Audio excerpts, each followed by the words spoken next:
We hot? We live. Some say semi-live, but we're live right now. Here at the beautiful, slightly less turkey calls in the room, Lakeside Studio. I have pulled a few of these calls and put them in my travel bag. I was noticing the shelf. I believe you've wiped about half the inventory out. Yeah, well, it's all in my pickup, and we'll be there probably till June, I guess. I may take my gun out. I may not. I don't never know what's going to happen. You know, you'll get that, man, if you had brought your shotgun, you could have went hunting. I used to have a guy, he's passed away now, COVID got him, but he would tell me that all the time during deer season. Man, if you'd brought your shotgun, we'd have went over to my secret spot in Fayette, or my spot down in Sumter County, or wherever he was hunting at. So I just put camo in there and my rifle. And that day at lunch, one of them days at lunch. Took a little while, but man, Anthony, if you just brought your rifle, we'd went hunt this evening. I said, I got it. Well, you really ain't got nothing to wear. Oh, yeah, I do. It's in the bag, in the truck. That's all it wrote then. It was, well, just meet me at so-and-so exit, and we'll follow each other. I'll show you how to get there. So he's a good old dude. Hell of a scoot shooter. That's where they had his memorial at. Celebration of life, whatever you want to call it, was at that skeet range over by the, I call it the horse track, the dog track, the casino, whatever it's called over there. You know what I'm talking about. The rest of you don't, unless you're from Alabama or around Birmingham. But many, many moons ago, we were going to have this fantastic horse track. Probably one of the biggest scams that ever hit. They built highways in there, roads, exits. The Thompsons were involved. I think they ran horses out there. I mean, there's no telling how many, back then, millions and millions of dollars went into it. Today, I don't even think they run dogs live anymore. Everything's simulcast. They got a casino in it, and they moved the fairgrounds out there in the parking lot. So, you know. But that don't have nothing to do with what we got to talk about tonight. It's the most glorious week for most of us in Alabama, at least zone 1. Turkey season. It has arrived. It came in for all of us normal people yesterday, the 25th. We're recording today on the 26th. So you guys will get it about a week or so from now. For the special people, adults, handicapped alike, they got to come in on the 24th. We don't count those turkeys. So, you know, my brother, he told me to tell you this. He said, unless you're missing a limb, he don't count you disabled, so that turkey is null and void. Well, I had to claim him. Well, so in the eyes of the state of Alabama, yes. So he told me to let you know you and him are on an even playing right now. He ain't killed during regular season. But I'm about to vacuum up some breast that he is not. That's true. That's true. Possession's 9/10 of the law. But, yeah. Tonight we're going to do a little recap of, I guess, opening day. I would say all of our preparation and we time can get into that. We and can get into all that once we get through, or we can start there and it paid off. Yeah, let's just start there. I mean, for the last week to 2 weeks, for me, I've been piddling, slowly putting my stuff together, and I think I've got everything together as far as I know. I don't. I left my long box sleeve, carrier, whatever you want to call it, laying there, but I didn't need it. Although I might have used it yesterday evening. It was windy. But, so I'm assuming when I get away from here, because both places I hunted was close to home, so I spent the night at home. But if I go down south, I should have everything I need. You know, I'll probably get down there and not have no underwear in my bag or something, but turkey call wise, shell wise, all that kind of stuff. Scales. I started preparing. You were behind the 8 ball. Oh, yeah. Because you didn't get in until, 5 days before it come in or so, right? Yeah, and I had stuff lined up. I barely made it. I think I was, matter of fact, I was still getting stuff together Saturday night to leave out Sunday. And you still didn't have everything with you, like your scales and all that kind of stuff. But, yeah, so I got a little bit more of a head start on that. Got my calls put in my bag, my call bag and that kind of thing. And the gun, I thought you and I met up the following Monday after you got home and shot our guns, make sure that mine I was going to make sure mine was still on, which it did need a little of adjustment, but yours was brand new. You bought a new gun this year. Old gun shot good. It was ready to go. The old gun shot just like it always did. Mm-hmm. Trusty and faithful. It loves those Apex number 9s. I would imagine anybody's number 9s, but that's what we've been shooting. And now we will shoot anybody's. If y'all want to send us a box for us to try, I mean, shoot. I'll gladly go bust a target with some. I'd love to be on pro staff with an ammo company. Had a great one on last week. I hope everybody enjoyed that. Bryce was a really, really good guy, very knowledgeable. Loved his story. And we're not done with Bryce. Oh no, he'll be he's coming back. Another appearance. But we went. Monday was a week ago. Up here behind the shop, set up. My gun, I thought was on, but it wasn't. Well, actually, I shot, and didn't you start shooting, and then we went back to mine, or did we? No, that's not how. No, we did that the second time, but yeah, I shot, and mine just kept going all over the paper. I'd adjust it one way, and it would keep going the other way, and we had it sitting there in the. It's not a vise, but. Not the the lead sled. We had it that day. We had it in the lead sled, and I went to adjust it. Yeah, you went to adjust on it, and the whole scope was wiggling. Picatinny rail. Apparently, yeah, which set my mind in motion right then. That's an extra set of screws I don't need, and so anyway, we got it on paper, and. We'll go into my gun a little bit later, but you shot your 870, Old Faithful, the one that's killed birds further than they should have been killed. One that, well, last year you fell back on it. Yeah. But and then you broke out the new Mossberg. Was it? It's a 500 Super Bantam. Okay, I don't know. Turkey edition, 20 gauge. 20 gauge. Yeah. Because that boy, Johnny, who worked for me, he bought one just like it.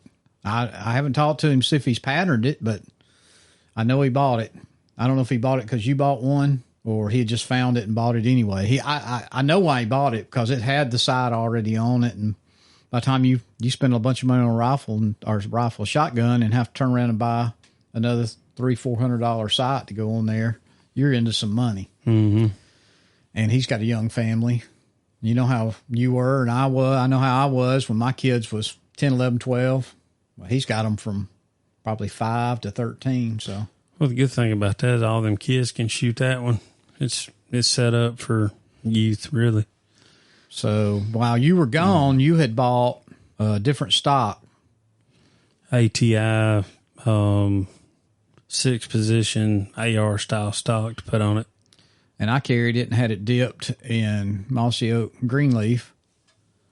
And it was ready for you when you got here. So we put that gun together the Sunday before we shot it. But you put yours on the lead sled, and we started out at 20. I guess you can go from there because you were shooting it. All I was doing was watching for traffic and stapling targets. By the way, I got a cramp in my hand stapling so many targets that day. Yeah. Well, we started with bird shot. And we got it pretty close at 20 and moved over into number 9s and got it on pretty decent at 20 with 9s. And then we moved out to 40. I worked on it, adjusting it. Still wasn't really impressed with the pattern it was throwing at 40 and had about given up on it. You said, hey, get your old gun out, take a shot. Let's make sure it's still on. Of course, pulled it out 40 yards. It covered the paper up. Smoked it. And so I commenced shooting, and we never was really that happy with it. And yeah, you went through how many? I think 12 number 9s altogether with folks. That's 20, that's over $120. But if I'm gonna I got to be confident in it. If I'm gonna carry it, and I wasn't feeling it. I think you were at the point to thinking about selling a gun almost. Yeah, it was at least going to go back in the gun safe, maybe for one of the kids or something later on. You had almost resigned yourself to go back to the 870. And then I had bought a box of the Greenleaf duplex 9s and 10s. Yeah. Is that what it is? 9 and 10s? Mm-hmm. I wasn't sure if it was 8.5s and 9s or so 9s and 10s, and just said, shoot one of these. And it was still set up at 40 yards, and it patterned great. It was daylight and smoked dark. it. We had to do a little adjustment to it, but it patterned like it should. Yep. So we found the round. Yep. And that's when you were going to have to order some more shells anyway. Mm-hmm. Because you had done went through 2 boxes plus what little bit you had from last year. And because I had my scope, I've been shooting ninjas, which is, I'll shoot them again. And I don't even know if I shot a ninja up there. I probably should have, but I don't think I did. I don't either. But I've got some in case I really got in a tight spot. And anyway, we'd went through the green leaf with, I think I shot one, you shot 1 or 2. So it was getting on down. It was getting down to the not enough to hunt with anyway, or to carry with you. If you shoot right, you don't need but one anyway, but sometimes we don't shoot right. So anyway, I had 1 box of number 9s is what I bought at the show, because I bought a box of 9s. How did I do that? I think you bought 2 boxes of 9s and a box of whatever it was. So anyway, I went through it, and so we both, I guess that day, went ahead and ordered some, and they came very fast. And it had never crossed my mind there might be a shortage on that kind of stuff because of these tariffs until we were talking with Bryce. So apparently the Apex guys must have made a huge buy early in the year, because they've still got plenty, looks like. Some of the smaller guys are limited.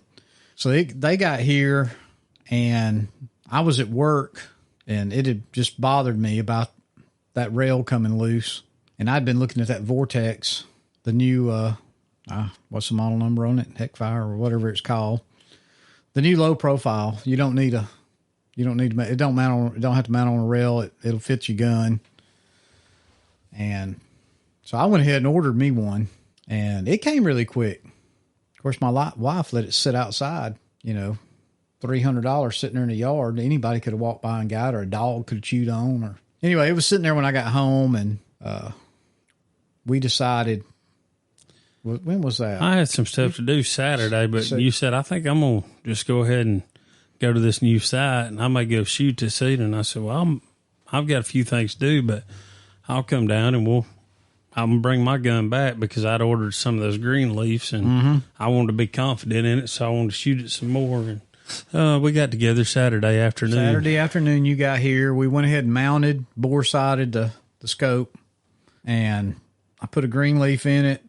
Patterned really well. It needs some adjustment. Shot it a couple more times. I'll post a picture of the 20-yard target of mine on it. Just, it's unbelievable. Scary is what it is. But we just bypassed 30 and moved on out. Well, when we finished mine, but we didn't finish mine then. We went ahead and put your gun on there at 20, and got it. It was, it didn't take much. No. Then we backed on out to 40, and, mine did great. I was happy with it, and you shot yours. I don't know if you made adjustments or not at 40, but I think you shot it a couple times anyway. Yeah. Anyway, we were both very happy at 40. And speaking of that, I was listening to some really old-time turkey hunters on a podcast, Bear Grease podcast, I think. And they were telling stories and stuff, and they were talking about sighting their guns. And 2 of these guys, they sight them at 35. 35. I would have thought 30, but both of them said, nope, 35. If patterns well, you're going to do good at 20. You'll do good, 40 or a little longer if you had to. I don't know if they didn't say if they shot TSS or lead or anything else, but that's what they do. So, and I always feel like if you're patterning really well at 30, your 20 is going to be pretty good for sure, and your 40 should be fine. And then unless you shoot it at 50 or 60, you're not going to know, because it is going to spread out a little bit more. I think it will, but there's so many shot.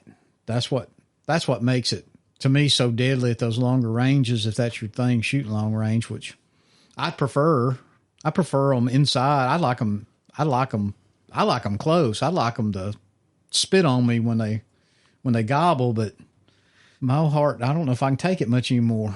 I mean, and my patience, man, when they're within range, they're just within range. Well, there's too much. Listen, when they get 35 and in, and I know they're killable, I'm going to kill them, because you don't know if a deer's going to step out, a hawk's going to fly over. A calf will run out there. Yeah. You just don't know. So, if you've killed enough and you really want them in there close and that's your thing, that's fine. And I'm not saying, when I say really in there close, I'm talking 25 till it's at the end of your feet. And I've killed them that close. I killed one last year. He was so close he didn't even have a beak left. I mean, that's how much damage it did to him. That's one of the problem. I won't say a problem, but one of the things that can happen with tungsten. I mean, you will destroy a head, neck. I honestly believe that target, if I'd shot a turkey, it would just about cut his head off at 20. Yeah. I mean, there might have been meat hanging on there, but I'm telling you, you could drop a quarter through the hole. Oh yeah. So we got those all sighted in, got happy and felt good about it. At least I felt good about it. And you did too. You put your gun up and we cleaned them, put them up. Yeah. Well, you cleaned mine. So you run the old snake through there and oiled it up. Probably the last time it'll happen. At least that barrel until the season's over. I might wipe it down and get a little mud on it. And I'm an abuser. And I don't know why. My old man, you shot that gun, you broke it down. I don't care if you shot it one time, it was broke down. If you handled it, it was wiped down. Of course, we was dealing with blued guns. Mm-hmm. And, that's one reason most of my stuff's stainless now. Got some kind of satin finish or dipped. And my rifles I shoot stainless. I've got some blued ones, but I rarely carry them because I know I have to clean those. And I still wipe them down. Don't get me wrong. I don't like them dirty. And down there in South Alabama where I hunt, if it's muddy, it's red mud. You're going to get it everywhere. So you had to get on home. Because I was still trying to get packed because you were going to leave Sunday lunch. Yeah, about lunchtime. Because you got to hunt the disabled. I could say disabled veterans, but it was really disabled people, handicapped people day, the Monday after youth season. And congratulations to all the youth. I saw, man, I don't know how many pictures I looked at and I liked, and, I congratulated the young men, young women. Some was beautiful. I mean, I don't know if I saw a Jake shot. I don't know if I did either. I think every one of them was longbeards, and, of course, they're legal here in Alabama. I don't care if a grown man shoots them. I choose not to. Now, I wouldn't say at, May 8th, if I hadn't killed a bird and a Jake come out, I wouldn't put him on the ground, have me some meat to eat.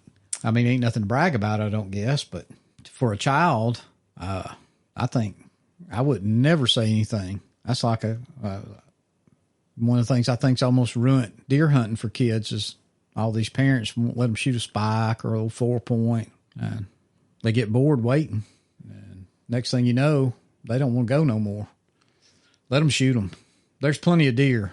Plenty of deer, people. Turkeys, a little bit different. Because, we have had to decline. But deer, kill every one of them. I'm sorry, your child is not going to kill out all your trophy bucks. Let him shoot whatever he wants. And if you're in a club that don't allow it, find a new club or carry him somewhere else. Or be that guy at the club meeting that says, hey, what about the kids? Yeah. Let's change this. We always had a rule. Your child's first deer, first buck, I shouldn't say because I could kill those, of course, but anything they wanted. Really wouldn't say nothing on the second one.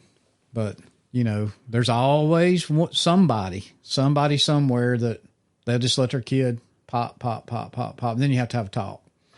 And, but... And then there's some where you're like, hey, you need to let your kid shoot. Yeah, there is. I mean...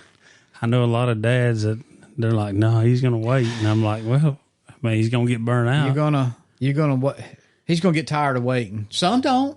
I know a good friend of mine, his son, I don't think he ever shot anything less than a 6-point. And he's a grown man now. He kills some nice deer. And he's killed nice deer this year. But I don't believe he's ever shot a doe. And you need to kill. I mean, we're overrun down there. I say we are. It's getting harder now to kill them because we're getting real thick. Those pines are at that stage where they're too tall to hunt and see over, and they're not tall enough to where you can see through them. It's still briery and viney. Of course, I ain't here to talk about stupid deer, but that affects the turkeys on that property too. That's why they're getting any turkeys. You hunt the edges. Yeah, I'm an edge hunter. I have to be. So I know where all the property lines are. I knew where they were. I mapped that property back in the day. We didn't have Onyx.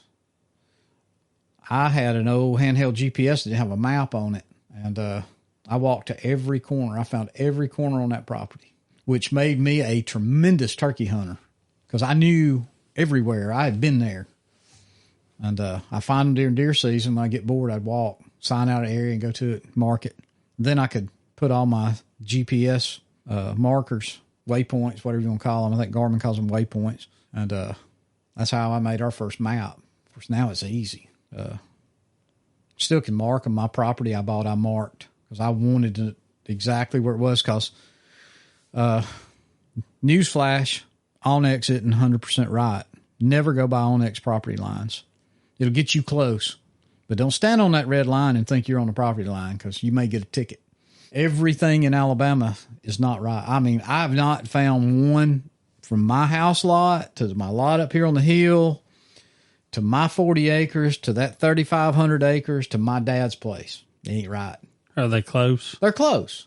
You'd be close enough you can find the line. But what I'm saying is don't think it's right. I've never looked on there to see. I think they used the GIS mapping that like the courthouses and stuff use. And that's that's a poor man's Onyx as far as if you're looking for property owners, just go to your courthouse website or probate and you'll go to your property. Most all states now have a GIS mapping and you can pull it up and you if you don't know the property, ID number or whatever they call that, but you know where it is, you can find it. It'll be on, you can look at it on satellite. You can look at it on just a regular map. So that's, if you're in a tight spot or you're just cheap, don't have the money, that's a good way to locate property owners and property lines. It's the same map.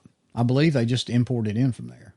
And, we found while we're on Onyx and turkey season, we found like Oklahoma, they requested Onyx not put their walk-in. It's Oklahoma. Some of their property, I don't know if it's the walk-in property. It's some kind of property. I think it's Oklahoma on their map because I kind of got ticked off. And I, as I do a lot of times, I shot an email off to them and wanted to know why I'm paying all this money if it don't show it. And then the guy was super nice that replied, and he explained to me, if the states request it, they don't do it. The state wanted, yeah, it is. It's Oklahoma because you got to go to Oklahoma's DNR or whatever you want to call their place, and you can click on their map. And that's where you got to go look at where all the walk-in property is, and which I would take a GPS coordinate and go type it in on Onyx and put me a waypoint, or drop a pin. I should say a pin, waypoint, whatever. I guess more people would call them pins now than anything else. But and we do accept pins. Yes. Hey, you send us a pin where there's a goblin bird, and we will send you a hat. Mention your name if you want your name. If you want to be anonymous, hey, we'll leave you alone. We'll still send you a hat. I kill a bird, I might even send you a damn call. I don't know. But and we are accepting invitations to Mississippi. That's a close state we have yet to go hunt. I've hunted in Mississippi. I've just never killed a bird over there. And I need to get back down to my mother-in-law's place. Well, she'd be my ex-mother-in-law, but she's really my mother-in-law. That's my kid's grandmother. That farm down there, there may be a bird or two hanging out on it, but the hurricane nearly flattened it, when it came through. Mississippi got the worst of that hurricane. New Orleans didn't. So, but anyway, let's move on to Monday. Monday was not the greatest day for me because I had to go to work, and it did rain and storm all night here. And really by daylight here, just after sunrise, it had quit raining here, but it was still raining a little bit when I got to work 7:30. And I think you and I had text somewhere around then. It was still raining pretty good. Yeah, we actually had a thunderstorm down there, and I didn't get out until about 8:45. And then everybody's telling me, well, the rain's over. Of course, I don't have enough phone service to even pull up a radar of the weather down there. And I got out, and it rained on and off till about 2:30. Then that cleared off and had been pretty quiet. I hadn't heard anything really, and just blind calling, and finally had a hen come in, and I was watching her. What time was this? This was about 3:30. So you'd been in the woods all day. All day. Same place, move around? I had moved twice. Moved twice? When I wasn't hearing anything and it kept raining, I thought, well, I'll go to an area I know that they frequent pretty often, travel route. And kind of open where they can get out of the rain if it was raining. Yeah. Shake off that. And it's just a good spot between all the different types of woods there on that property, and a good transition, I guess. And hen come in, started feeding, and I was watching her, and be honest with you, I was so busy watching her, I didn't even realize until I heard spitting and drumming that there was a gobbler about 20 yards behind her, which was directly out in front of me. She was to my left. I was watching her, and I turned, and there he was, blowed up in full strut. And I watched him for a little while, and then he popped out of strut, and I popped him with some green leaf. And about 3:35, and I didn't make no mistake. I bailed out and went after him, even though he never moved. He never moved. I didn't waste no time. My mistake, not butting in on it, that when we were hunting together last year, and I shot that one that got away from me, he was flopping. I mean, he was flopping. Right. And I should have got on up, and I don't know if I pulled a little bit or whatever, but he got up and run off. And we were just sitting there watching him. I mean, I thought he was dead. He should have been, but your bird and other birds we've shot, when you shoot them with TSS, there's not much of a flop. There may be a quiver and a little wing beat for a second, but I'm telling you, when I shot, it was 30 yards roughly. Yeah. I looked at the spot again yesterday, and it was about 30 yards. And man, I'm talking about stone cold, piled up, and dead. He never even beat a wing. He was done right there. But like I say, I didn't take no chances. I bailed out with my gun and run out there and got him, thinking I might get to do the old foot on the head, but there was no need. No need. Nah. So I took a few minutes with my bird and got my stuff together and towed him out, and he was low going back up the hill. I didn't get to weigh him because I got in a hurry packing and did not throw my digital scales in my bag, and then the ones at the camp house, they were broken. Somebody had dropped them or something happened. They were crushed, and so I didn't get to weigh him. But he was a nice bird, and started my year out. But you measured his spurs and beard. Yeah, 7/8 on the spurs, and then his beard. There were some strands longer than that, but it was a pretty wide beard, and 9.5 is kind of where the main part of the beard ended. There were some strands that probably would have went 12 inches, but I just went with that. Well, I was always told you go the longest hair, so that's where I measure them too. But I kind of see what y'all were talking about the beard being wide on him. Yeah, it actually was a wide beard when I got to take some time. And you had texted me and Roger, and he made a comment about paintbrush beard, and it did look. I mean, I haven't seen it. I mean, it's wide. It's not wide. A pencil beard. It's not. It's a good full beard. He was not a 2-year-old bird. So I was tickled to death. I mean, especially the way my year started last year, busted fingers, shooting trees, terrible weather opening day last year. I mean, so now, however, Tuesday. Yeah, let's go ahead and get on into Tuesday for our me. Regular opener. Yeah, Tuesday for me was not the best today, but I can't complain. I was in the turkey woods, but heard 3 birds gobble. One of them was potentially on our property. The other 2 were not. And me and 2 other guys were on that property, and I told them, I said, y'all go after that gobbling bird. And I went to the very back of the property where what I call the blue line back there, and because I knew that bird was on the other property, but he wasn't terribly deep, so I thought maybe I'd have a chance to work him, and I did. I mean, he was hammering and he was headed my way, but he just gobbled too much. About 45 minutes into this gobbling extravaganza that we had going, I heard boom, and that is the last I've heard of him. But you didn't hear another hen across over back that way? No.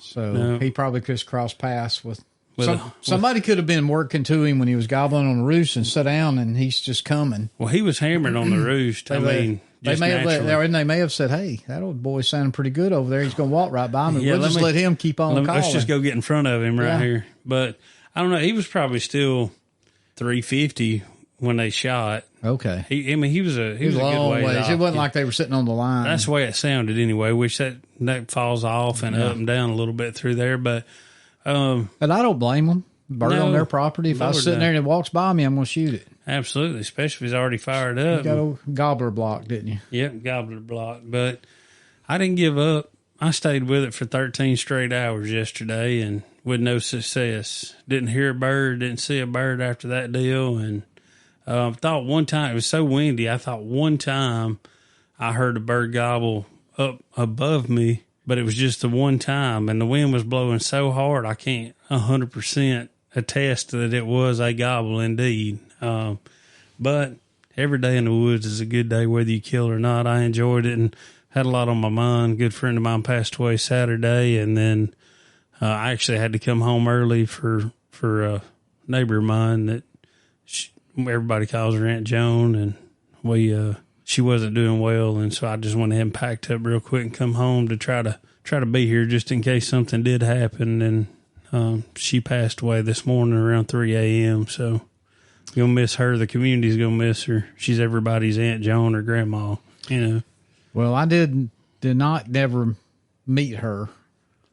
I know she listened to our podcast, and of course I know her husband, and super nice guy. And I don't know, I've not met the rest of the family, but prayers to all of them. I know it's hard. I've been through that with a mother, so I know what they're going through, and it'll be rough on him. Just this July they've been married 48 years. So I mean, and it's funny to say. I mean, but he don't know how to pay no bills. She's always took care of the household. And so it's a transition. It's going to be a transition. He'll learn though. My dad was the same way. Well, yeah. He never paid I shouldn't say never paid bills. Things he could walk in back in the day, he would walk in and pay the power bill. And they still do that. So, but my dad, believe it or not, now everything, he's got it all set up, and power bill comes out of his checking, and now he harasses that poor old girl at the bank to death. But he's not a computer guy, so he don't have a smartphone, he don't have a computer, and but I got a feeling he'll get the hang of it. He's got a good network around him to help take care of things and answer questions when they come up. Well, and he's a little internet savvy. Yeah. I mean, he listened to the podcast, I believe. And I mean, like you say, there's enough of us around. Her sister and brother-in-law lives right next door, and they're, she was a school teacher for a lot of years, and they stay up to date on technology. And then her other sister's within 5 miles of there. So, I mean, he'll have plenty of help. And I mean, really, it's just cell phone, direct TV, that sort of thing, There's no telling if he even knows about insurance cards or anything. Yeah, so that's true. He'll have a little bit of stuff to figure out, and I know with all of us around him, he'll be good. He'll be all right. But it's going to be a long weekend anyway. It will be for everybody. And so, I mean, I'm back. I'm a day early, and you were actually going to meet me down there and me coming back. And you kind of talked me out of it. I was coming. I packed. Everything's in the truck. I told you the day before, I hoped opening day you heard 6 or 8 gobbling, and that would have made up my mind. And that would be typical, but it's just not typical. So you and I texted a little bit, and I said, I believe I'm going to stay here and hunt. So I didn't hunt. I went to work. I would have been down there hunting with you this morning, or I guess by myself. I don't know, but yeah. Anyway, yeah, that's, of course, that was your opening. Oh, well, the disabled hunt and opening day. My opening day, I'd done the week before covered up with birds. You saw the videos. I posted some videos. Me and my brother had done decided we were going to hunt together down on this spot. And from last, really Tuesday, today'd be a week, all of a sudden the pictures had stopped. The birds had quit visiting the field. They were there every day, at least once a day, usually twice a day, and mingling out. I'm talking about gobblers, jakes, hens, lots of hens. I think I counted 14 or 15 one day in there.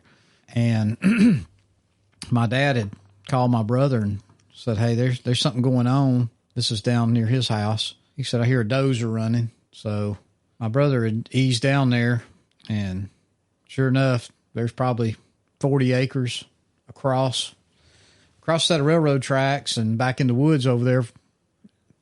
But they had started clearing. I still don't know exactly what they're doing over there. I was going to ask you, and I will after this podcast, what you think is going on. But looks like they got their silt fence up all the way around this thing. It's all been pushed off. They're burning. And that's where we were 99.9% sure that they were roosting. Not right there where they're building, but off the hill right in that area. So all this activity, we think, pushed them out of there. They're not roosting there and may have pushed them on some further away. Because right now we're not seeing nothing but a couple of hens that I think's nesting close. But we got out there. I met him at 5:30 Monday morning. And, of course, we hung around and we eased off. We were going to split up, and then we decided we could hear just as good what we was going to listen to. We stood together, so we got out there, and I hooted, and it just didn't sound as good as it sounds in here. It just did not sound as good. And I told him, I said, get your old tried and true hooter out. And he can voice hoot too, but he got it out, and it got later and later, and then it's light. We ain't heard nothing nowhere. Usually we hear something, even if it was way across this creek from us. And we decided we was going to move and go listen and maybe crow call a couple of places. And I said, well, let's just walk off down in here. And it had rained, I said, they should be fresh tracks if they're down here. We walked around this little bottom. Well, before we went down there, we were going that way. And I said, I heard a turkey gobble. Of course, I had my tetras in. He said, I don't think so. And about that time, he fired off again. This time he was pointed towards us. But he was across. There's a creek runs around through there, a big creek, not a branch. And he was over on neighboring property. And we felt we knew where the tree he was in. And I believe Mark hooted at him, and, man, he went crazy. I bet he gobbled, double gobble, triple gobble. And all of a sudden, and we thought we'd heard somebody hooting in that direction.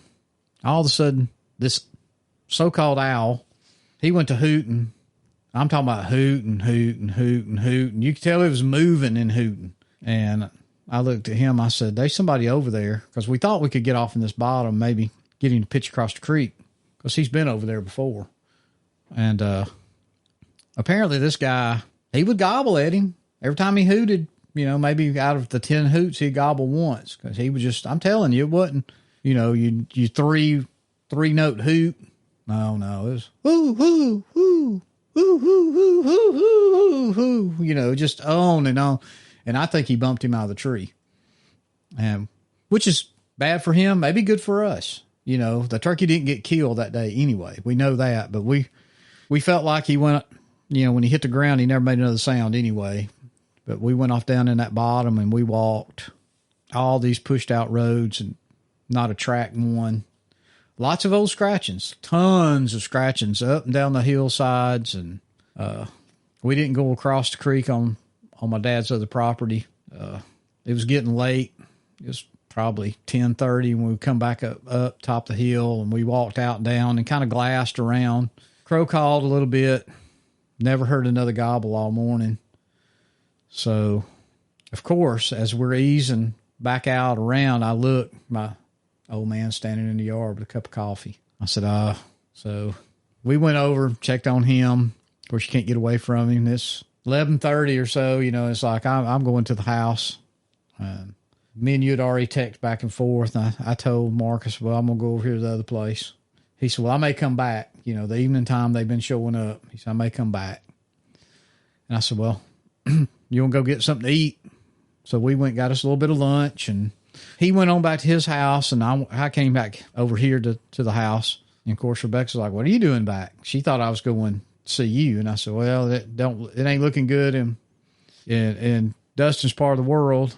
And I said, I think I'll just come up and go on over here. And I don't know. It wasn't 1 o'clock. I didn't stay long, but looking through my old pictures and seeing, I said, man, turkeys are really moving out there by 3 o'clock. They're up and down the roads. I get pictures of them. I was going to wait till about 3 to get there about 3. Thought it might take me a nap, but I just went through all my stuff again, and a little after 1, I took off. It's about 40 minutes to get over there and parked, and they weren't home. Got my stuff out, made sure my red dot was working again, which worked flawlessly, which it did fine that morning too. But so as I checked my camera, it's the one of the new mole trees, and you can do an on-demand picture. Sure enough, there's 3 or 4 hens down that road I was going to walk down. So I said, well, maybe I can ease down there and get close enough to see them. And I wasn't too worried about bumping hens. I just didn't want a gobbler to be in there with them. And I thought, well, if there's a gobbler in there, listen, I don't have to call one. If I can belly crawl one, snipe one, whatever you want to call it, if it can become a dead turkey, other than shooting it out of a tree, it's going to become a dead turkey if I can do it. So, and as I'm easing down the road about a quarter of the way where I'm going to have to really start taking my time, one gobbled. He gobbled one time, but he was straight across from me. There's a lake, and he was across that lake, real thick pines. I said, well, I know there's one over there, but that's a long way from where I'm going. And even getting around to where he was, I didn't think there'd be much of a shot of trying to get in there because it's kind of open. The pines are real big over there, so it's kind of open. And he could have been standing. There's a road that loops around that, and he could have been in that road. So anyway, I just kind of put it out of my mind, and I eased on in. This is, it was a little after 2, I guess. And as I got down to where I could see down the stretch of road, I could see 2 or 3 hens, but they had probably caught my movement because they were easing out of the road. Not running, no clucking, none of that. So I eased down in there and got set up. That's about where I was going to go anyway. Waited. I don't know, but did me and you text or something like that? Anyway, I was going to wait 30, 40 minutes, which I did. I didn't make a sound. Just got all my stuff ready and calls out. The wind had really got up. I imagine it was blowing over your way, but it was really blowing there. And about 40 minutes into it, I got a call out and did a little bit of light yelping. And I did that, and I said, that wind is so loud. And I mean, through the pine trees, how it's just loud. So I said, well, I'm going to get a little louder. And I got the pot call, and I clucked on it 3 or 4 times real loud, or a big putt like pop, pop, pop, just not really a cut, but a loud cluck. And then went into a series of yelps. I did that twice. I just laid it all down and was prepared just to, sit it out as long as it took, hoping something would come through. And about, I don't know, it wasn't 10 minutes. Here come a hen. She come around from the way I'd heard the gobbler, which would have been a long ways off around there where he was. But she came out and turned and was just kind of feeding and pecking as turkeys do, hens do. I guess bugging around, whatever you want to do. You see her scratch every now and then. And she was working her way to me. And of course I couldn't call then because she was within 50 yards, and I sure didn't want her picking me out and messing everything up because they can mess you up. You know that. They see you and start alarm putting and that kind of stuff. And of course, had my gun up already, and and she eased on in. By then, she was well inside 30 yards. And I caught a glimpse through the pine limbs, and I could see that old white head. I said, uh-oh. And when I finally could see his body, he was in full strut.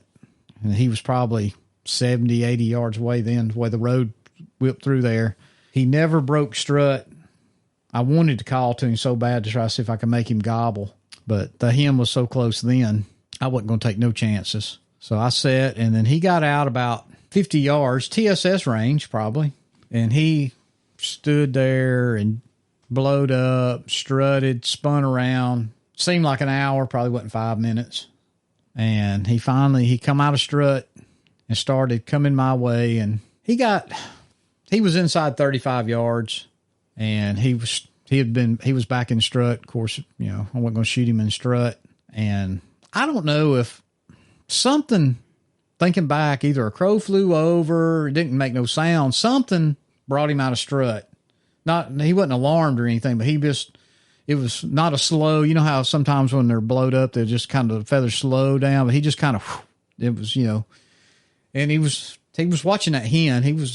She was the only hen there, and I guess that was his target. And when he come out of strut, I said, "Oh boy, you close enough." And I already had the dot on him. I was watching him with the dot on him the whole way. And I let the old 20 gauge sing, and it knocked him flat of his back. He wasn't facing me, but it just knocked him over flat on his back. And this is no exaggeration. His wings never quivered. His legs never kicked. He never moved. I mean, not even a death nerve seemed like to me. I mean, he was just dead. I don't know how else to put it. He was dead. Although I knew he was dead after that episode last year, I wasted no time. I didn't get my camera out and take a picture from where I'm sitting and try to video. I got my gun together and I went to the turkey. And when I got down there, he was dead. And of course I picked him up. I figured he was close to 20 pounds, somewhere in that range. But I went on back, got up there where I was set up, gathered all my stuff, got my vest back on. I always pull my vest off my shoulder.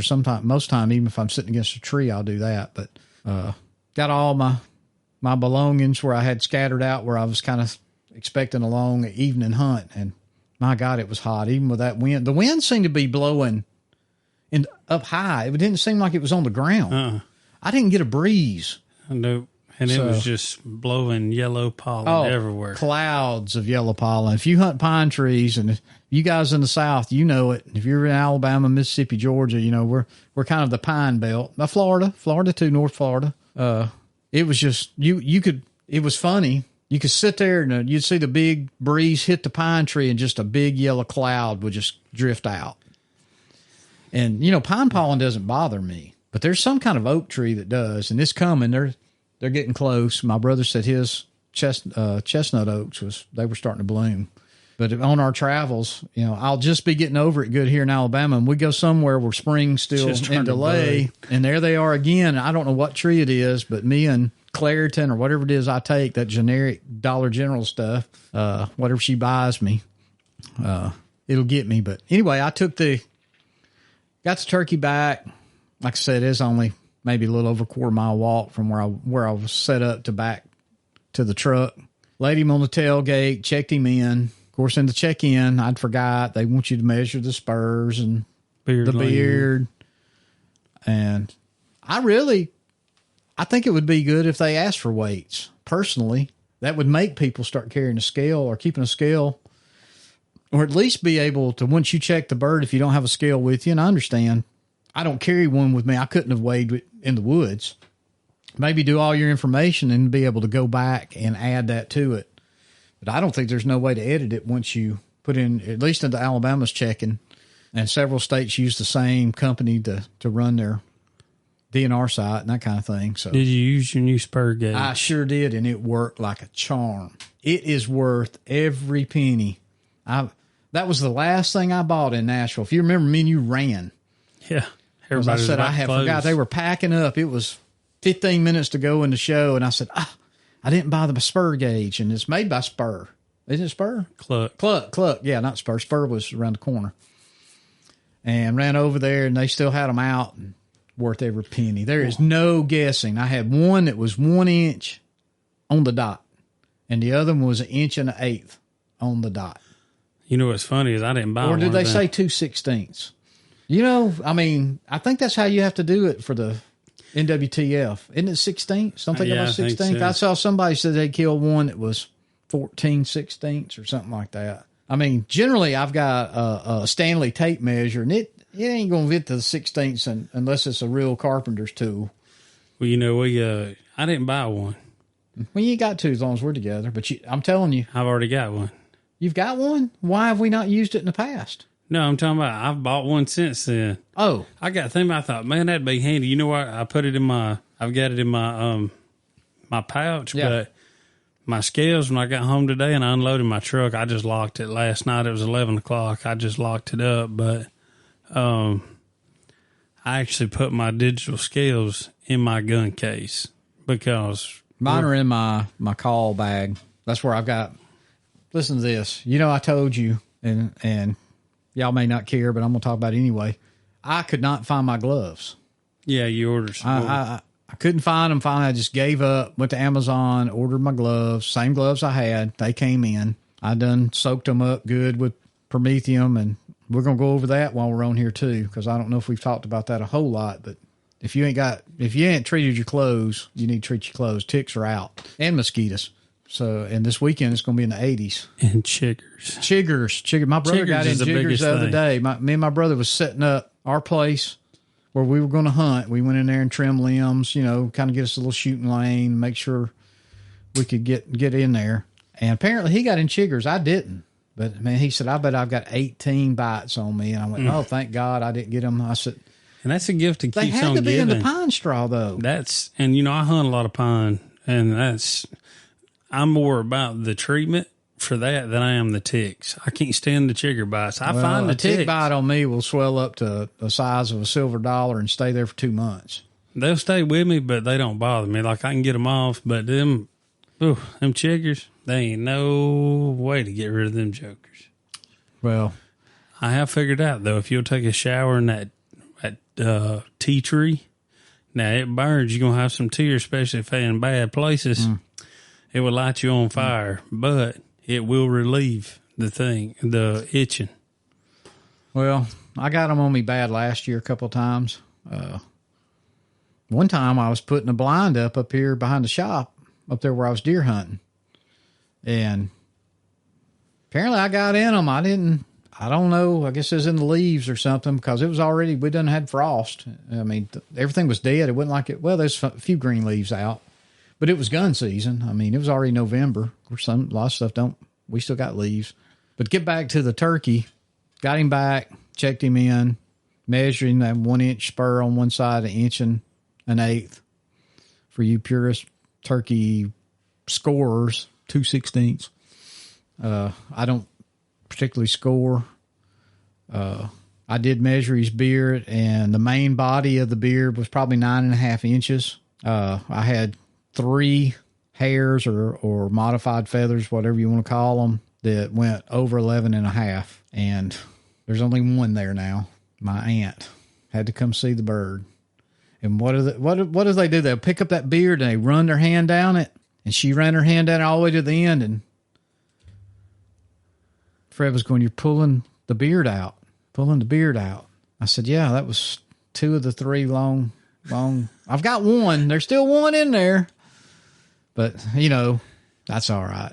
Like I said, I don't even really know the way. I mean, I know you take if you're scoring a turkey, they got the thing on NWTF, if that's your thing. I turkey hunt because you don't have to score turkeys.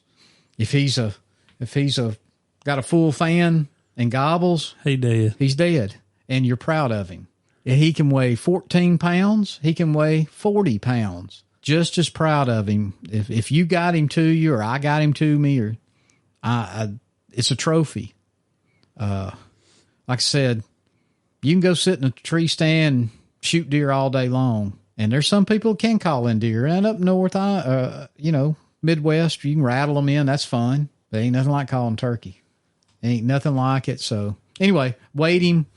My digital scales 21.8 pounds. My uncle scales 22 pounds.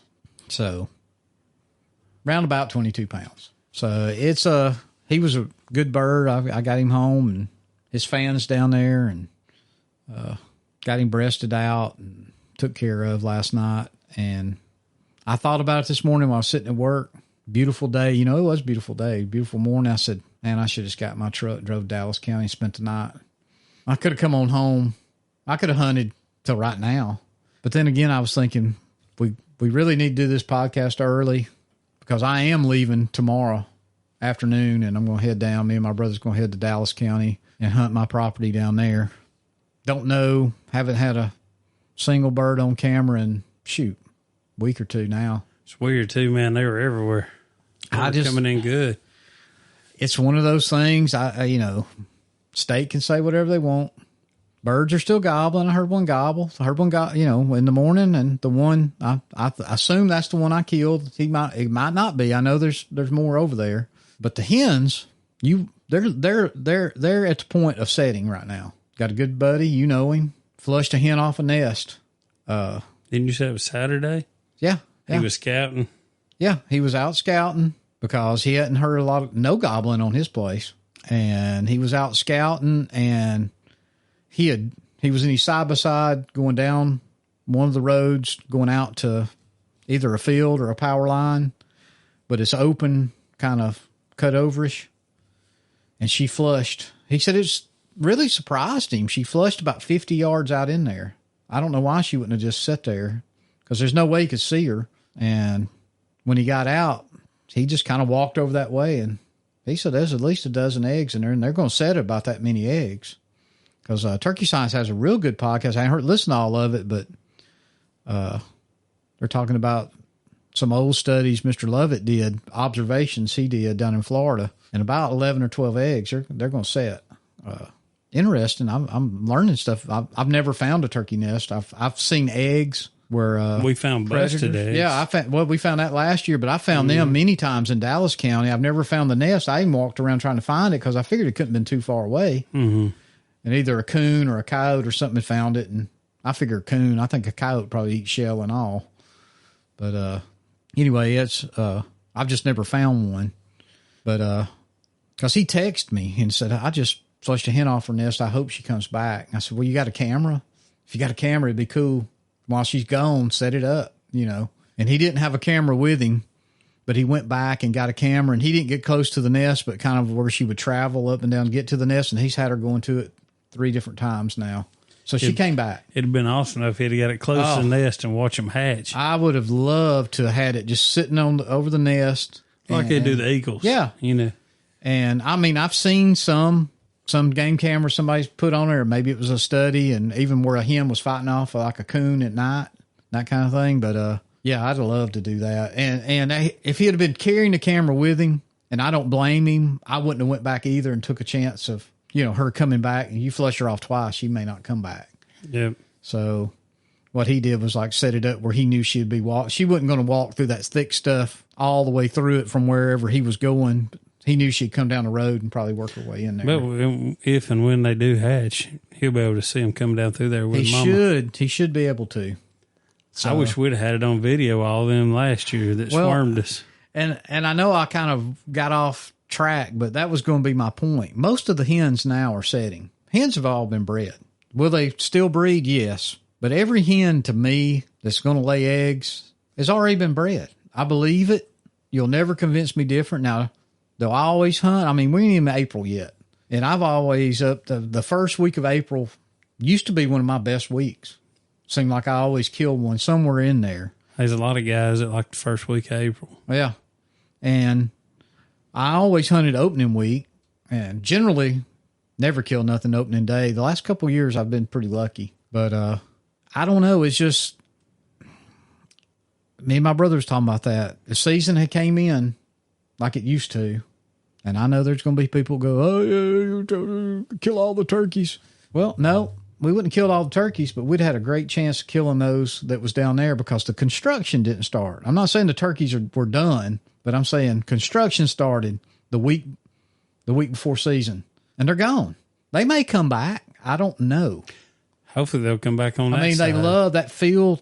You should see that field. It is full of clover. Beautiful. I mean, you see them out in there. They're in there. 2 hens, I think they're nesting somewhere around there. There are 2 hens out there. They're in it right now.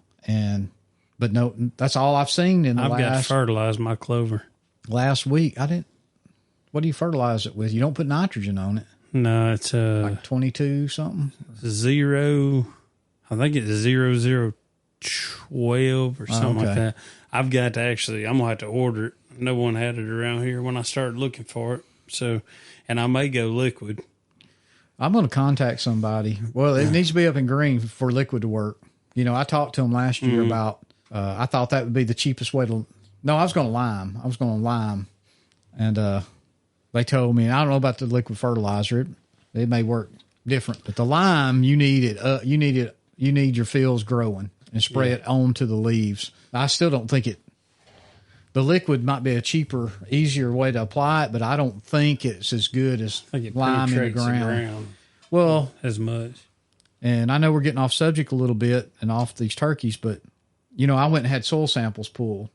One of my fields came back really good. I put same amount on both of them, and it could be just where I dug and got my soil sample. But the other one, he's saying put another ton on there, and I'm going, well, why's the other one? Oh, I did the same thing, and he said.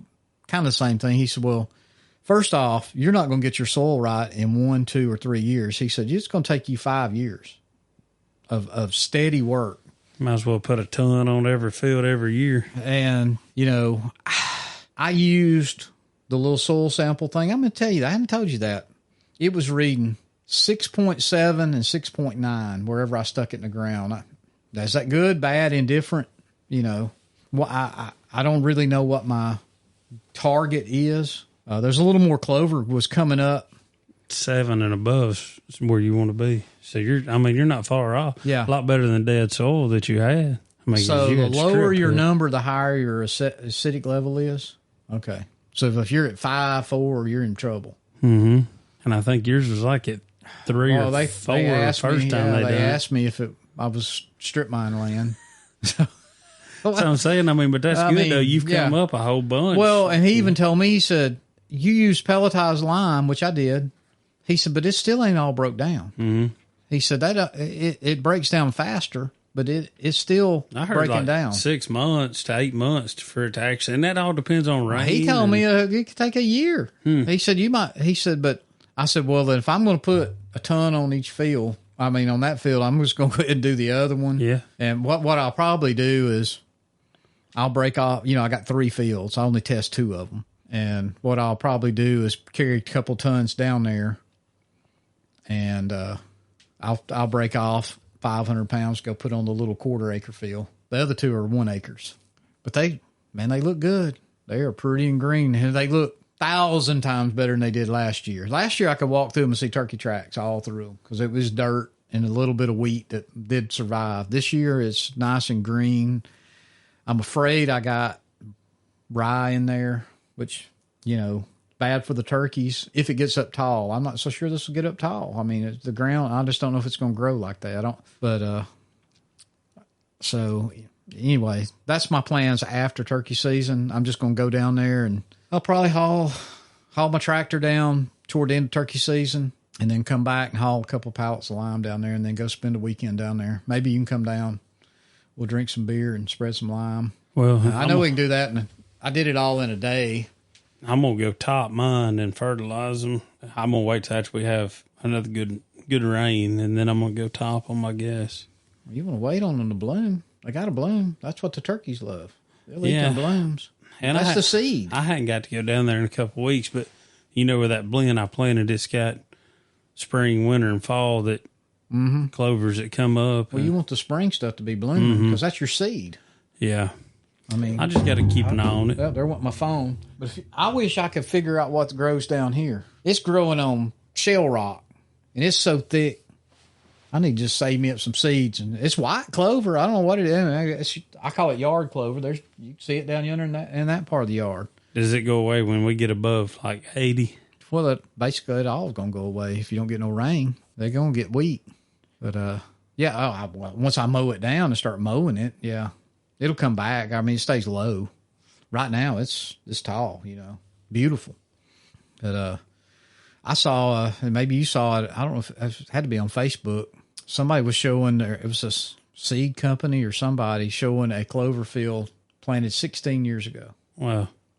Now they said they had went back and overseeded in drought years and that kind of stuff when it got really weak, but they had not truly replanted it in 16 years. That's what I'm trying to accomplish. I don't know if I'll make it because they're going to come in and thin our trees before long, I'm sure, and so they'll probably destroy the green fields. Well, I want to get I'm going to get my soil right, everything right, a beautiful green field, and then I'll try to get my clover established in there. I do think I'm going to go in and plow me a couple of, disc a couple of rows in and plant some chufa. I am going to try that. At least on I've the not edge had or any something. luck. That's what I'm going to do. I'm going to go around the whole field, at least 2 disc wide, and then go in there and I'll probably just hand sow it. Yeah. But buy about 50 pounds. And I don't know how much, how much it takes. We done a bunch of like pull-offs down there in Fayette when I was in that club. Anywhere there was like just a small pull-off like you're talking about where you could back a tractor in and maybe rip two lanes, And man, it was awesome. It come up and once they started. Did y'all just broadcast it, playing it? Yeah, with a seeder, just a hand seeder. But man, once they got in it, oh my God, you couldn't have disc it any better. I'm talking about they tore it up. Well, I don't have hogs. Hear that, people? I'm knocking on wood. And how far are you from the club? A mile up the road. Ain't that weird? But the water goes in a different direction. I'm a long ways from big water. I'm not saying a hog won't show up. Right. I mean, they're in the vicinity, but well, they're back down. Let me tell you what. I don't have any hogs so far. I don't have any raccoons. I've seen maybe 2 raccoons. I've had deer feeder with corn in them out all winter and all winter long. No coons. And when I went down, cleaned out the whole corn out of them I went down scouting. I say scouting. I went down there anyway. I need to go back down there, which I will be. But I emptied out. I did see one or 2 coons come through, but no more. That's good. So I don't know. I killed a bobcat. The only bobcat I've been getting a picture of. I shot him during deer season. So hopefully something will be gobbling down there. My plans are this weekend to go down there. Me and my brother's going to hunt Friday and Saturday, Sunday, depending on the weather. It's supposed to get hairy around here again. I'm hearing the storms may get worse and worse. I know you were planning on hunting, but with all these people passing away and stuff, I know regardless, you were going to be in Mobile at a funeral. And now for sure, you'll be probably at one here, depending on when that happens. So what about the following week? What are you going to do? We can get out here. What is that? Hold on. Let me get the meat and 2 turkey calendar out. I'm old school on this. Somebody asked me to do this on my Apple calendar, and I don't have an Apple calendar. I do have an Outlook, but I have a Alabama self-insured freebie. It's not free, trust me. If you have liability insurance and workman's comp, this is nothing. But 2025 monthly planning guide where I've laid out while somebody was off earning money. Tried to lay out our trips. So this was opening week. See, I had marked. I was supposed to be off this whole week, but that didn't happen. So we've got this weekend, and then you got next weekend. Yeah. Which would be the 5th and the 6th, maybe even Friday. I don't know. You going to try to get back down? I don't know. I'm thinking about Pickens County. I'd go there one day during the week. And that may happen this week. And if it does, you're welcome to go. Yeah, well, you let me know. Because you didn't take enough days off this week. I didn't take enough days off. It saved a few. But we may leave. We may leave Monday. And go over and try it Monday and Tuesday because it's going to be too wet for me to dig any dirt. Well, if the rain's gone, it'd be a good time to try it out. Yeah. Be able to see a lot better sun, too. So we got that weekend.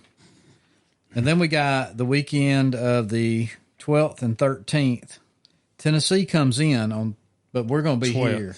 Yeah. We're going to be here because we're just going to let those guys that have that weekend. We going up there on the 13th. Sunday evening. Sunday evening, we're going to be in Tennessee.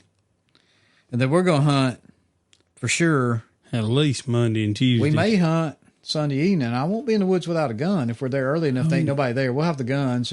Oh, yeah. But I'm more interested, and we may have just do like we did last time, split it up a little bit so we can hear, not listen together. Yeah. You know, we did that in the evenings a lot up there. That way, if we heard one or two, we could get together. If we didn't hear nothing, we knew go somewhere else in the morning, we go listen. So the 14th and 15th, for sure, we're going to be hunting Tennessee. And then I would have probably been back up there Easter. But me and my brother are going to hunt. We always hunt Good Friday together. We used to do it a lot down at my dad's, but since the birds are so thin, we're going to go down to Dallas County, and that could change. Man, if it's dead down there, you know, this coming weekend, I don't know if I want to go back. But that'd be 2 weeks later. I don't know. And then that following the 24th, and I've got it pretty well firmed up, unless I get a call and it changes, but we'll leave out on the 24th, headed to Indiana, and we're going to hunt 3 days up there for sure. We can hunt longer. 3 to 4 if needed. And he did have a requirement, but I'll tell you that a little bit later. And then the first of May, Illinois, for that week.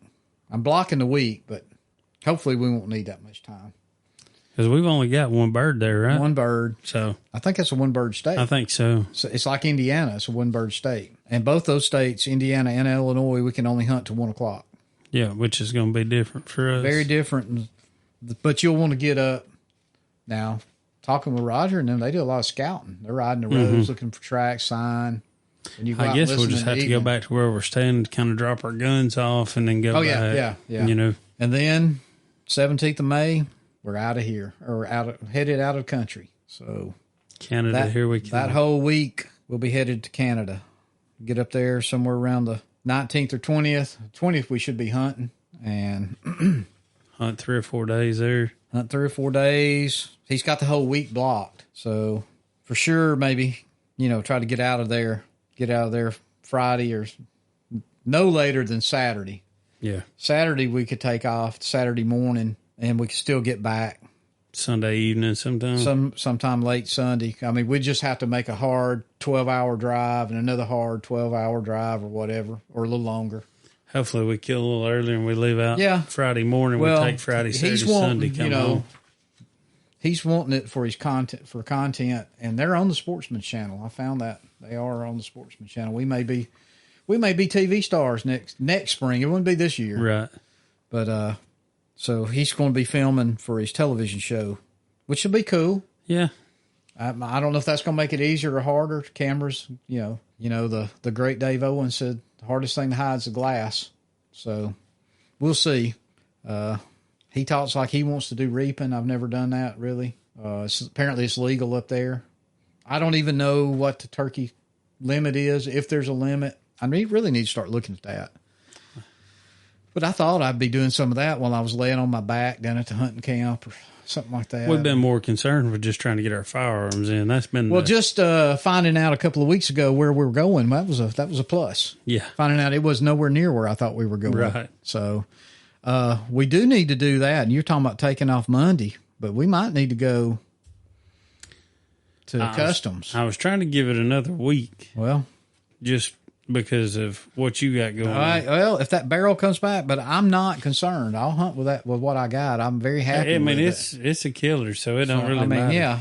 And then after you said the thing blowing your eardrums out, a 20-inch barrel, I don't know. Well, and then after... Was yours 20 or 22? 22? 22 inches? 20. 20? Actually, I believe it's 18, and the choke makes it 20. Is that how it makes it legal? I thought you couldn't have one under 16. 18. Oh, is it 16? Okay. Well, we've got a few Mondays. Yeah. But like I said, we're going to be, you can't go. We kind of need to You could go Easter Monday. We could go Easter Monday. That's where we take off to Indiana. Yeah. But I may be working, see. I may have to work. Well, and you may have to as well, because you may have jobs. Maybe the Monday before we go to Savannah, we'll try that. Well, I thought we was going somewhere. That would be the 7th. Mm-hmm. But you were talking about going. No, that's next week. Mm-hmm. Okay. Never mind. We're in our calendar, everybody. So anyway, so at least y'all know where we'll be. And I will say, podcast may get thin. I'm not sure. We're going to try things. And hopefully we can get together and do a test run on that before, but not promising nothing. Well, we have rambled on. You said it was going to be a short one. We're already nearly an hour and a half again. So I don't know. You got anything you want to bring up, talk about? Hey, Apex, I will say that. Hey, Apex, love to represent you. Foxtrot, you've been here. You already got a leg up on everybody. Bryce, love to represent your shells. We travel. We provide you content best we could, but no one would be a stronger advocate because I know it's a good round, good ammo. So would love to be on staff with somebody. We're just trying to build our resume is what I'm trying to say. So don't get upset if we didn't call your name. Yeah, get upset. Call us. Mad. Get mad. That's right. So anyway, that's about all I got on that. I don't have to beg for Mossy Oak because we're there and enjoying it so far. Everything I thought it'd be. Yeah. What else? You got anything else? Got a turkey story? You were wanting. I guess we told turkey stories. We told our turkey stories. You were going to talk about treating clothes again. I was, yes. I don't know if we covered this. We may have. It's kind of a blur with you being gone, but Prometheum, folks. You can buy it already mixed. Sawyer's makes it. Also, the bug spray people. All for Cutter or one of them? Yeah, I think they make a version of it too. You can get it at Walmart. You can get Cutters probably at Walmart. Sawyer's. Walmart. You can get it anywhere. But if you don't want to spend that big time money, and I'm not endorsing, and all I'm doing is telling you what I do. I'm not telling you to do this. And Dustin does it. Several people I know. Go Tractor Supply. Permethrin 10. Get Permethrin 10. Make sure it's water-based. You don't want oil-based. I bought oil-based one year, and it works, but it separates. Yeah. So you have to shake it up every time. But 1 ounce to 19 ounces of water. And you can do it 2 ways. I don't know. Do you dip yours in a bucket? I don't. I spray mine. I spray mine down. They'll just be sitting there. My dripping. garage stunk so bad, my wife made me open the door. Ain't no bugs down Matter there. of fact, she told me I smelled like it when I put my clothes on. I mean, I soaked them. They were. You could wrung them out. That's what I do. I used 3 or 4 20-ounce bottles. I bought me a half-gallon pump-up sprayer. Yeah. It's got the little pump on top, and you can adjust the thing, and that's what I use. I mix a double at one time. You can go back on TikTok. And I think I posted a video last year when I was treating my clothes and talked about it, but it's just 1 ounce. Don't go stronger than that. You don't need more than that. And you don't want that on you anyway. Wear gloves. I'd wear gloves. If you don't wear gloves, make sure you wash your hands. This stuff soaks into your skin. It's made, the stuff we're buying is made to treat cattle, and they mix it a lot stronger because remember, cows have leather on their back. Basically, I mean, they got a hide. You don't. So if you mix it up, be very careful. Try to keep it off of you while you spray your clothes down. Hang them. I hang my pants, hang my shirts, and just let them air dry. If it's a nice sunny day, hang them out on the deck, back porch. I had my garage door open because I could hang them down that rail where the garage door opens, and then I closed it that evening. And apparently they weren't dry. And yeah, I mean, to me, it doesn't bother me. It does have a strong smell, but apparently my wife's nose is sensitive. Well, the wind will never pick up till you hang your clothes over the that's true. porch railings. Trust me. I have to go out in the yard and get them every year. Well, I treated probably 8 shirts and at least 4 pair of pants. My socks. I do my socks. I do my gloves. I do my hat. I do my boots, even my boots. Yes, anywhere a tick or a chigger may crawl and can get to skin, you want whatever that piece of cloth they're going to crawl over treated. Try not to spray your face mask. I messed up on that last year. If you spray your face mask, do it long. This stuff will last, even if you wash your clothes. I know some people don't wash them. I hear all the mossy, they don't wash their clothes, period. I don't. Me and you, we sweat. Well, they don't get into red clay and sweat like we do, apparently. Maybe they just, and to be truthful, maybe they've got a spot they go to every day. They ride the little electric golf cart up to and get off. And some people superstitious about that too. I mean, I have hunted a week in the same couple of pair of pants and shirts because I was gone for 10 days and, I've washed them. I hand washed stuff in the sink before.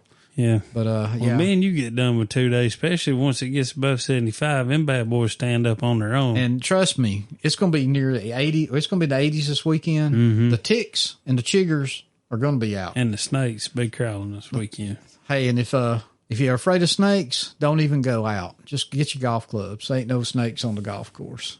Save them turkeys for the rest of us that are fanatics. Drop us a pin. Yeah, drop us a pin where you would have hunted. Yeah. Where you saw that cottonmouth or a rattlesnake. So either way, we'll go in there and we'll take care of it for you. What? Anything? You got anything? I think we're good. Well, all right. Well, I guess until next week. Until next week, we will see everybody then and take care of your trees because that's where the turkeys sleep.